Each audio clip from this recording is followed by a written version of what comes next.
Hi எல்லாரும் எப்படி இருக்கீங்க? வாங்க இன்னைக்கு ஒரு ஹெல்த்தியான ஃபுட் ரெசிபி தான் பார்க்க போகிறீங்க. என்னன்னு பார்த்தீங்கன்னா கருப்பு கவுனி அரிசி கஞ்சி தான். என்னோடய ஹெல்த் இஷ்யூஸ் அப்போ டாக்டர் கிட்ட போயிருந்தப்போ டாக்டர் சஜஸ்ட் பண்ண ஃபுட்டு தான் இது.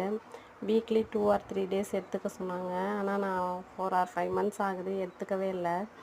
சரி இன்றைக்கி செஞ்சு சாப்பிட்டு தான் பார்ப்போமே அப்படின்னு சொல்லிட்டு செஞ்சுட்டேன். அரிசியை நல்லா ஊற வச்சு கழுவிட்டு மிக்சியில் போட்டு நமக்கு தேவைன்ற அளவுக்கு நல்லா பேஸ்ட்டாகவும் அரைச்சிக்கலாம், இல்லைனா குருணை மாதிரியும் அரைச்சிக்கலாம். உங்களுக்கு எப்படி தேவையோ அந்த மாதிரி அரைச்சி எடுத்துக்கோங்க. அரைச்சி எடுத்துக்கிட்டு குக்கரில் வந்து தேவையான அளவு தண்ணி, உப்பு, பச்சை மிளகா, பூண்டு எல்லாம் சேர்த்து மூடி வச்சிட்டிங்கன்னா ஒரு 6-7 விசில் விட்டு எடுத்திங்கன்னா எம்மியான கஞ்சி ரெடி ஆகிடும். அதுக்கு சைடிஷ்ஷாக பார்த்திங்கன்னா வெங்காயமும் பச்சை மிளகாவும் தான் எடுத்திருந்தேன். செம்ம சூப்பர் டேஸ்ட்டாக இருந்தது. இதில் வந்து நிறையா நார்ச்சத்து, இரும்பு சத்துலாம் இருக்கிறதுனால உடம்புக்கு ரொம்ப நல்லது.